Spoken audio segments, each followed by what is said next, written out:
কি খবর সাহেব, তুমি খানা খাও না কেন? কথা বলো, খানা খাও না কেন আজকে?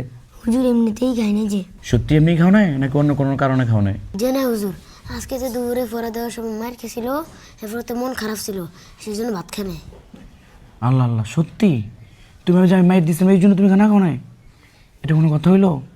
শোনো বাবা, এই মায়ের জন্য তোমার খানা বন্ধ দেওয়া বা খানা মিস দেওয়া তোমার ঠিক হয় নাই। আমি এবার যে কথাগুলো বলি এগুলো মন দিয়ে শোনো। আমি কি এমন কখনো হয়েছে যে তোমার বলছি সাইফ আমার মাথাটা টিপ্পা দাও আর তুমি টিপো না দেখে তোমার মারছি? জি না। এরকম কি কখনো হয়েছে সাইফ আমার পাউডার টিপ্পা দাও, পাউ টিফোনের দিকে তোমার মারছি? জি না।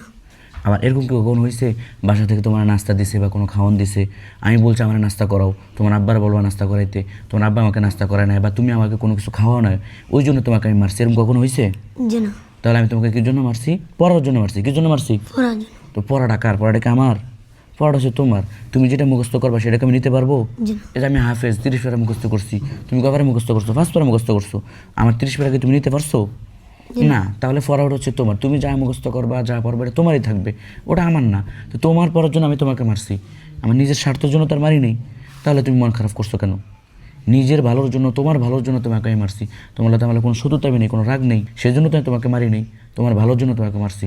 এটা নিয়ে তোমার মন খারাপ করা মোটেও ঠিক হয় নাই। এখন চলো তুমি আমার সাথে খানা খাইবা। ফাহিম, তুমিও চলো, আসো। এখন আমার সাথে বোর্ডিংয়ে যাইবা, গিয়ে তুমি আমার সাথে যা এখন খানা খাইবা। এটা আর সামনের দিকে কখনোই করবে না, ঠিক আছে? মনে থাকবে? জি।